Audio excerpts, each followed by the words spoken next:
The 857th edition of the MMA Gambling Podcast on the Sports Gambling Podcast Network is brought to you by Underdog. Get up to $1,000 deposit match when you sign up at UnderdogFantasy.com using promo code MMA SGPN.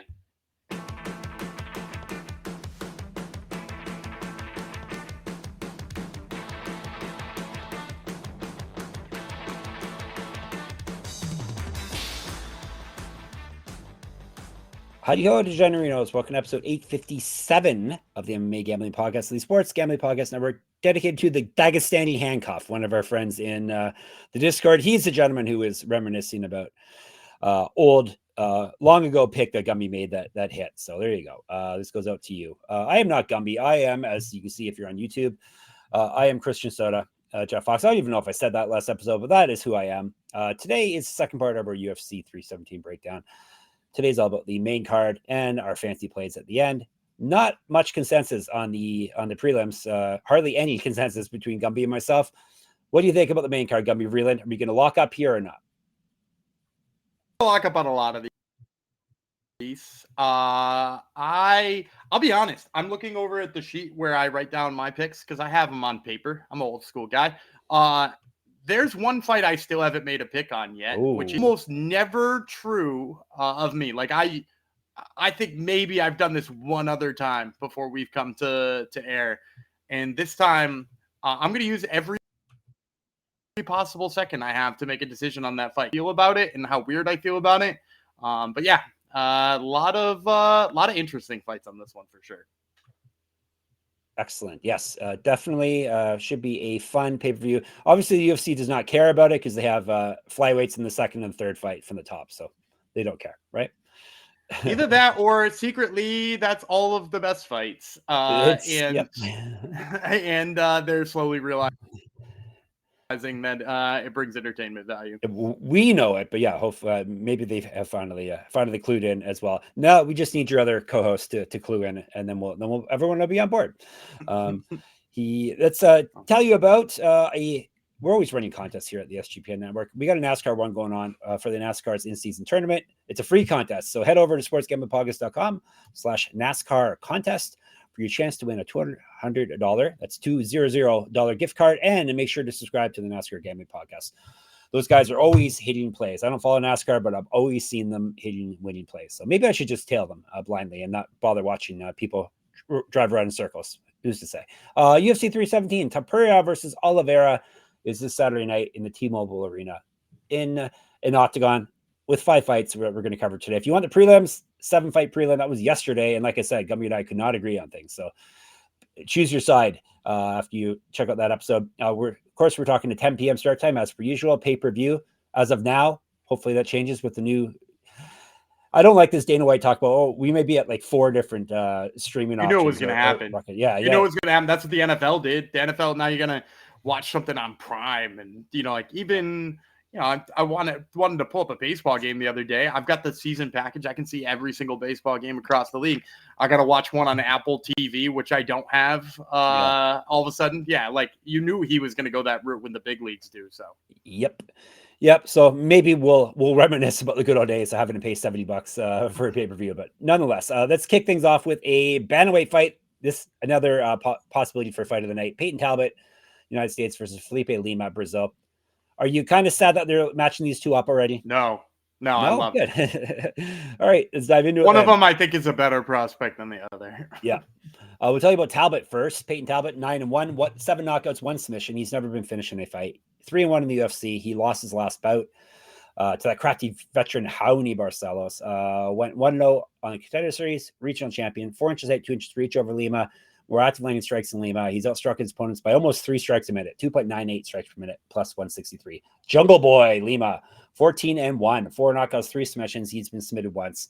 2-0 in the UFC as part of a 14-fight win streak. He's not lost since his professional MMA debut, 2015, when he was 17, I believe, since he's only like 27 now. Multiple regional championships on his mantle. Correct. Get our shirt, get our merch, get our gear, sportsgamblingpodcast.com/store. Used to fight at 125 to 145. 2015 pro MMA debut, 1.18 strikes per minute. In the positive is what he strike differential, is in the UFC. He's got better grappling stats than Talbot. He's at -180. I wrote an article about how Talbot is my underdog of the week, but I've flipped on that. I've got to take Lima here. I had to find an underdog quick, so I came up with that one. But no, I like Lima much better. He's just fought better competition. Up a weight class, nonetheless, even better too in the UFC. Yeah, he was. Was he the 45-pound champ of Octagon? He was no, I think he was 35. Then he came up to 45 short notice in the UFC, and now he's back down to 35. I think. Okay. Yeah, that might be right. Anyhow, Talbott. Not to say Talbott's a fraud, but he's really. You got to watch out for guys that cut through like a lower level competition very quickly. You saw the limits of that when he fought a guy who wasn't going to go down easy in his last fight. He was completely lost. Not that Lima's a grizzled veteran like Johnny Barcelos, but I just like his game better, and obviously I like his experience level better. I feel bad for Talbot that he's got to fight Lima coming off a loss, but them's the breaks, kid. Give me Jungle Boy. Yeah, I like that they're being like, so clearly you suck at grappling. Because Talbot had like some of the hype of Sean O'Malley, right? Yeah. Like he was fun, he was weird, he's lanky, he's got that weird hole tattoo in his chest. Like all of those, he had everything working for him. And then he went in and he fought, take him down and beat him up, and he looked completely out of his element. And so like now I think they're asking the question, like, do we even bother with you? Let us know by fighting Lima. Because that's the thing about Lima, right? Like Felipe Lima is he's going to test that grappling. He's going to test that wrestling. We're going to see how much Payton Talbott has gone back to the gym and improved on those types of things. And I don't think it's good enough for a Felipe Lima, because we always say this about people improving. Well, he's got to go back and work on that, right? Like, and he's got to get better at that thing. And, I'm sure all he's done is work on that thing. That type of wrestling does not come to you in between two fights. And Lima was really good at wrestling in Octagon. He's looked incredible doing just about everything since he came to the UFC. He's fed him on the feet. And then when you add the grappling, of course I like Lima in this one. Yeah, give me Felipe Lima. Yeah, I think we probably both picked against him in his debut because it was short notice and up a weight class, and he came through, right? Incorrect. You picked against him, and I'm pretty sure I picked him. Yeah. Because he's a former Octagon champion, exactly. But he's on short notes, and I love a short notice underdog. Yeah. All right, there you go. All right, we're going to 155 next. Beneil Dariush from Assyria. Renato Moicano, really Renato Carneiro. He is from Brazil. 3 5-minute rounds, 155. Somehow these guys have not fought each other before. They were booked. They were booked to fight each other. Yep. And that's when Moicano wound up fighting Islam Makhachev. Yep. All right, Dariush, 22-6-1, 5 knockouts, 8 submissions. He's been knocked out 5 times, submitted once, so he's been finishing all his losses. 16-6-1 in the UFC. He has lost 2 straight. Before that, he won 8 straight. Past 2 losses have both come via knockout or TKO. He's not fought since December 2023. He's not won since October 2022. He's missed weight before. He was a regional champion, 2009 pro MMA debut, 0-1 as a pro grappler. He's got multiple grappling world championships on his mantle. He has got better grappling stats in the UFC as well over Moicano. He's outstruck his opponents by 1.13 strikes per minute plus 136. Manny Moicano, 26-1, 20-6-1, 2 knockouts, 10 submissions. He's been knocked out 3 times, submitted twice. 12-6 in the UFC. He's 4-1 over his last 5. He lost his last bout via submission. He's fed at 145. 2010 pro MMA debut. 1-0 as a pro grappler. An inch of height over Dariush. Better striking stats, more active landing strikes, and he's outstruck his opponents by 0.81 strikes per minute, minus 110. So basically, we got to pick him here. Yeah, so when we broke this down the first time, I took Moicano then, and I'm going to take Moicano now. Mm-hmm. I just, I appreciate all the things that Beneil Dariush has been good at in his career. But they're just things I don't think Moicano, right? Like, it's not like he hasn't been a good puncher from time to time, right? Like, he's been a decent boxer at stages in his career. He knocked out Drakkar Klose for some godforsaken reason, but he's not faster than Moicano on the feet. He's not sharper than Moicano on the feet. He's definitely going to be at a deficit there. And then when you look at his wrestling, his wrestling hasn't been up to snuff either. He's got a 34% takedown accuracy, which is, and then when you add in that Moicano is a very good, right? Even if he gets Moicano down, I think you're going to see Moicano get up. I think you're going to see Moicano defend the submission attempts. I think you're going to see Moicano to survive here. And Moicano's coming off the title fight loss, but like the losses that Dariush is coming off of are much, much worse. I think Moicano rolls here. Yeah, give me Renato Moicano. Yeah, Moicano's just going to batter him, I think. He doesn't have a lot of, obviously, when he has 2 knockouts, but they came in his past 2 wins. He stopped Benoit Saint-Denis because he battered his eye. Then he ground and pounded Jalen Turner. So he's, I think he's just going to put a pace on Dariush. And as you said, he can grapple as well. Is a good point, I like Moicano. Yeah, I love Moicano. I love the number that we're getting on him as well. Maybe more on that later. We'll have to wait and see. All right, before we make some more picks, let me tell you about mybookie.ag. MyBookie is your place to bet on every sport, including the MLB, WNBA, golf, and of course, football futures. MyBookie accepts customers from a ton of locations. They have easy deposit and lightning fast payouts using crypto. Check out all the lines we're talking about right now over at mybookie.ag. And when you do, make sure you sign up with our promo code MMA SGPN, and you get 100% deposit match up to $1,000. Terms and conditions apply. That's mybookie.ag. Promo code MMA SGPN. MMA SGPN.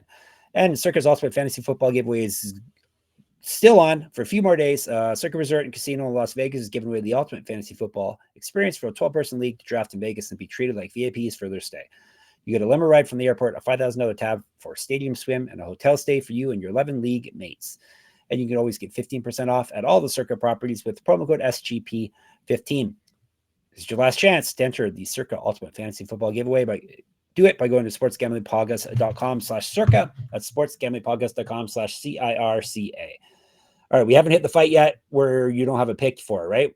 So it's one of the last 3. We're gonna right here. We are. It is a tough one, isn't it? And the lines are so strange too. Not as strange as when they opened. But let's break it down. It's a flyweight bout. Brandon Royval, United States. Joshua Van from Myanmar. They're fighting at 125. We'll tell you about who's technically the dog right now, depending on your book too. We'll go with Van first. The fearless Joshua Van. He obviously is fearless, taking this fight on short notice. He's 14-2, 7 knockouts, 2 submissions. He's been knocked out once, submitted once. So finishing both his losses. 7-1 in the UFC. He's stepping in here on short notice. He's won 4 straight and 12 of 13. TKO win in his last bout, which was just, 2 weeks ago? Something like that. Regional champ, 9 years younger than... It was recent. Yeah, 9 years younger than Royval. Better striking stats, more active lightning strikes, better strike. He's got a strike differential of almost 3 strikes per minute in the positive. He's at plus 294. He's at plus 105 on the betting board. Raw Dog, DAWG, 17-7, 4 knockouts, 9 submissions. He's been knocked out once, submitted once, 7-3 in the UFC. He's won 2 straight and 5 of 6. LFA champ, 1-0 World Series of Fighting. Used to fight at 135, 2012 Pro MMA debut, 4 inches taller than Van, 3 inches of reach on him. He's outstruck his opponents for 1.4 strikes per minute plus 102. Originally, Van was a big dog in this one. Now he's just a raw dog. I'm sorry, Royval was a big dog. Now he's just raw dog. Give me Royval. I love Joshua Van, but he's fighting his hardest opponent on a couple weeks notice here. I just think it's too much too soon, possibly. Too soon being he didn't have a full fight camp. Royval would be a tough fight even on a full fight camp. I think I wrote him off a little while ago, and he's been winning ever since. So give me Royval. I'm not happy about it though, but give me Brandon Royval. So I like both of these guys a lot. I've interviewed both of them. Great guys. And yeah, when it got booked, I was like, man, he's just a person to beat Brandon Royval. And then the more and more I think about it, the more and more I think he isn't. What is Joshua Van really good at? Joshua Van's cardio is off the freaking charts, right? He's got some of the best cardio I've ever seen out of even a flyweight. Pretty damn good striker, right? But that just he's going to fight Brandon Royval in exact wants, right? Like Brandon Royval would prefer you never shoot a takedown and just strike with him. He would prefer you come at an insane pace so that he can clip you when you get a little bit over your skis. And like Joshua Van has been clipped has he not? Like we saw Charles Johnson get to him. And like that to me is a sign that like Brandon Royval is actually probably the perfect guy to clip him, because remember Roy France with his striking and then submitted him when he was woozy. And that to me is like a real possibility in this fight, that like Joshua Van gets a little overly aggressive, as he does. It's one of his best attributes, really. Mm-hmm. It's a little overly aggressive here. He gets clipped with a shot with a submission here. I don't have the Royval subline, but like the more I talk about it, the more I'm like talking myself into it. But like bottom line is here, we just watched Royval beat Renato in a striking only match, or even a match that Moreno tried to work some of his grappling in. I can't imagine him losing that same fight to Joshua Van on short notice. So yeah, as much as I hate picking against Van, I'm gonna go raw dog here. Guess the submission line. Guess the line, Gumby. 700.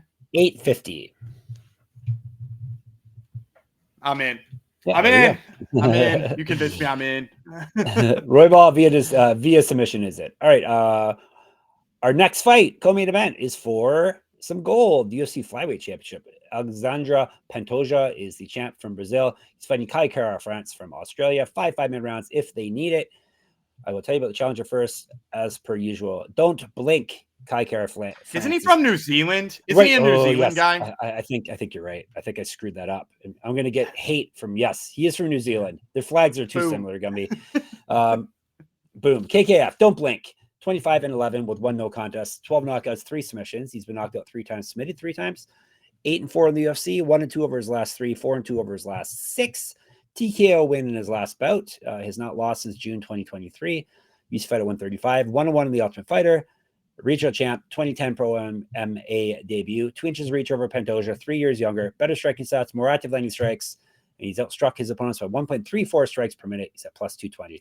The Cannibal, Pantoja, 29-5, 8 knockouts, 11 submissions. He has never been finished in a fight. 13-3 in the UFC. He's the champ with 3 successful defenses under his belt. He's won 7 straight, 8 of 10. Submission win in his last bout. He's not lost since July 2020. 2-1 in the Ultimate Fighter. Multiple regional championships on his mantle. Correct. Get our merch, sportsgamingpodcast.com/store. 2007 Pro MMA debut. An inch taller than Kai Kara France. Better grappling stats than Kara France. And he's outstruck his opponents by 0.49 strikes per minute, minus 240. Gumby's first. Yeah, it's Pantoja for me. It's Pantoja all day. Love Kai Kara France. Striking. Love how explosive and interesting it's been to watch fight. But there's just no part of me that thinks he's going to avoid the grappling. Alexandre Pantoja. Like Pantoja grappling is so next level. He's so good on the mat. And he's beating up everybody that way. Dating back to when he was like this is a guy who has just been nonstop incredibly good here and just an absolute workhorse when it comes to wrestling through it. Like he's good at every part of jiu-jitsu, I think is the problem for me too with Kai Kara France. Like if he was just a good wrestler, you're like, oh, Kai Kara France can work back up or he can survive or he can do this. Pantoja's good at wrestling, at working the clinch. He's good at holding. He's good at submissions. He's good at everything when it comes to the grappling game. And on top of all that, he can hold his own on the feet, right? Like it's not like he's a bad striker on top of all that. He's one of the 3 or 4 best fighters. I know he's on the like pound for pound ranking at like 9. My personal vote has him in the top 5. Fighters on the planet right now. And at some point in time, his age will catch up to him. Maybe a young gun like Joshua Van, when he gets to the right spot, is going to catch up to him. I don't think Kai Kara France is the guy who's going to get him though. So I didn't think so either, but I'm still taking a stab on KKF here. Shockingly, I'm surprised that I am. Obviously, he's a better striker, more powerful striker. Very good grappling defense. I know, as you said, Pantoja basically is the whole package when it comes to grappling, but he did very well in the grappling against Askar Askarov, Brandon Moreno, Amir Albazi. He's good at stuffing takedowns. He does get Albazi's eventually. overrated. These guys get it. Rated. Yeah.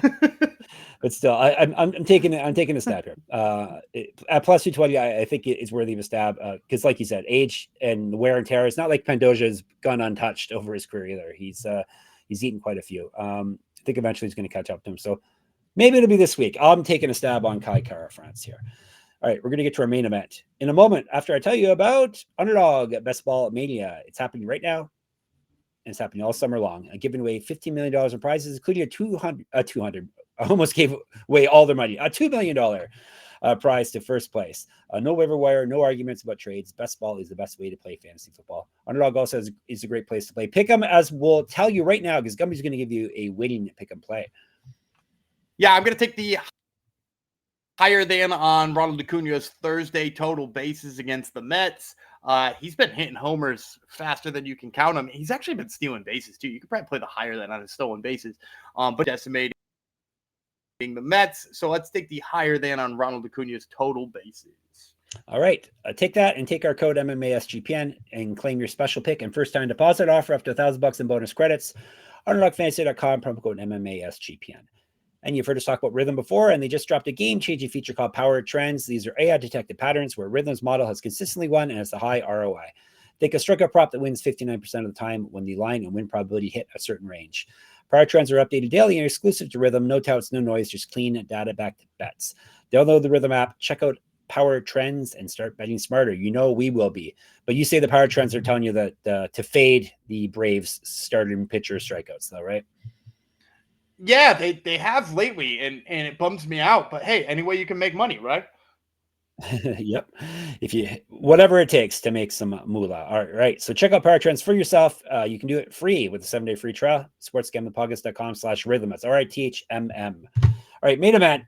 Almost double the line that we just talked about for the last bout. See if we differ on this one or not.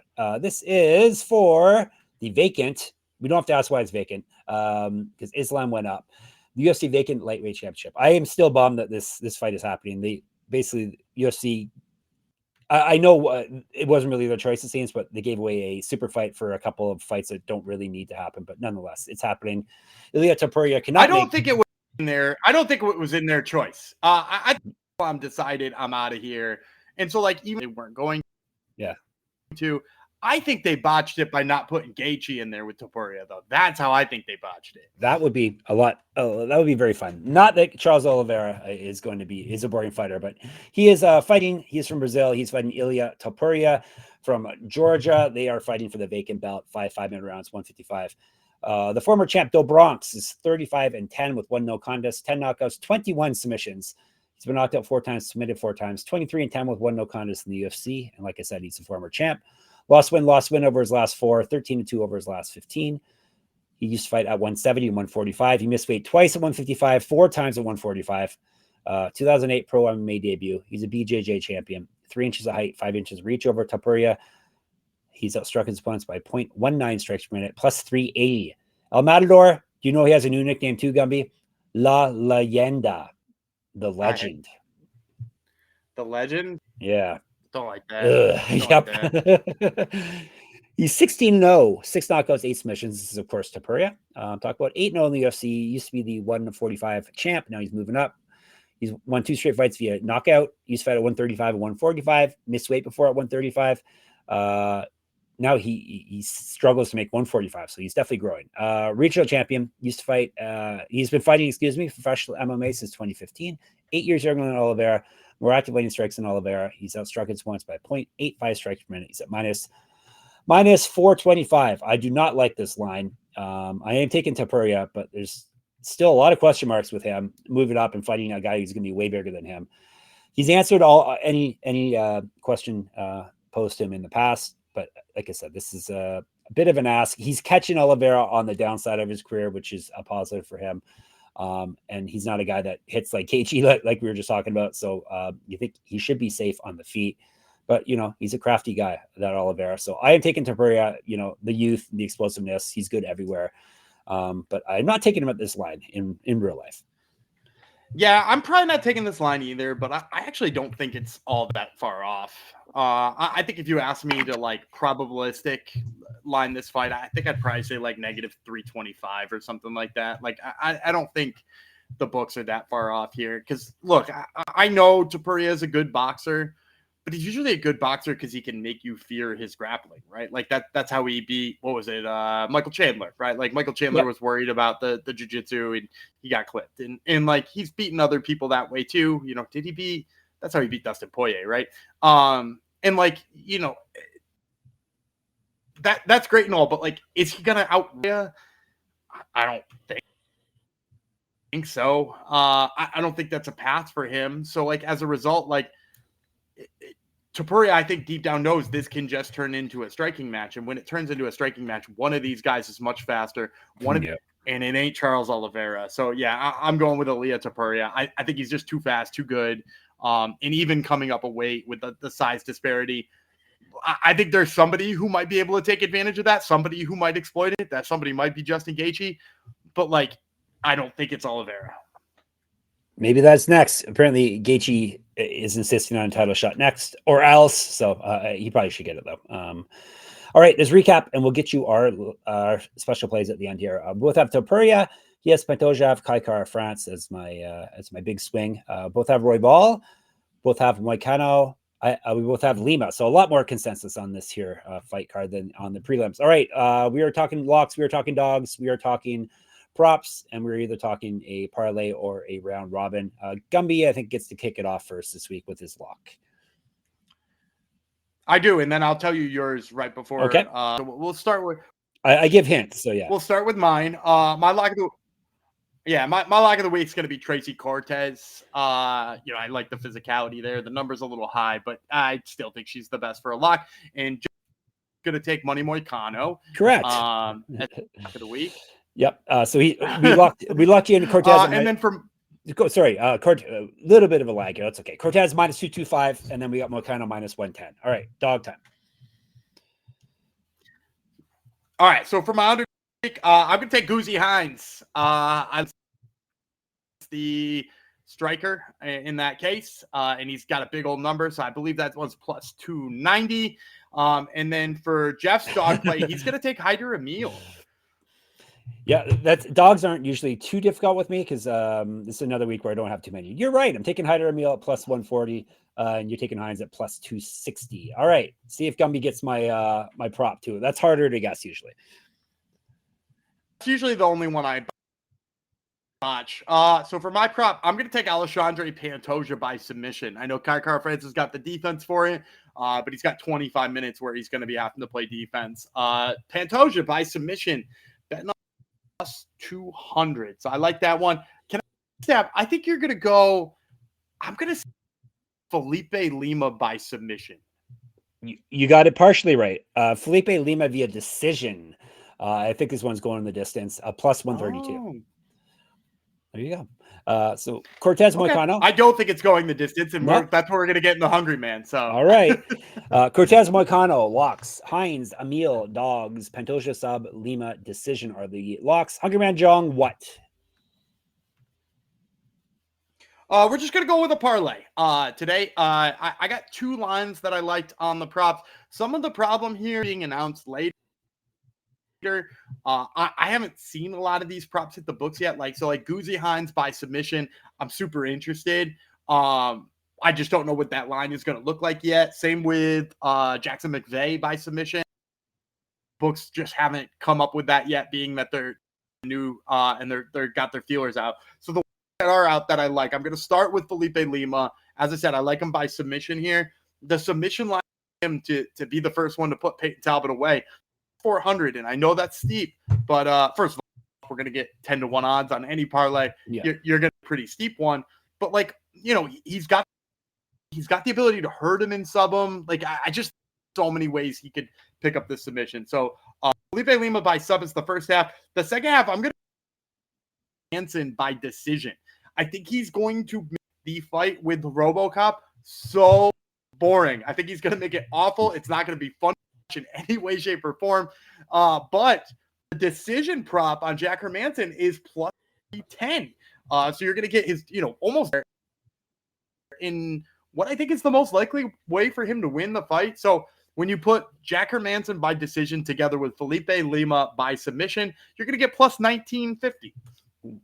Wow, plus 1950. I disagree with both picks, but still, wow. Worth a stab for sure. All right, let's get out of here. You can catch us at sportsgamblingpodcast.com/Discord. You can catch us at YouTube, MMA Gambling Podcast. You can catch us on the old Twitter, SGPN MMA. He's at Gumby Vreeland. I'm at Jeff Fox Writer. At Jeff Fox Writer on Instagram for me. Go to my Substack, moneymma.substack.com. Play my free UFC Pick'em contest. Go to Gumby's other podcast, Top Turtle. He's got Hermanson. He has got, who else is on it this week? The Goozy.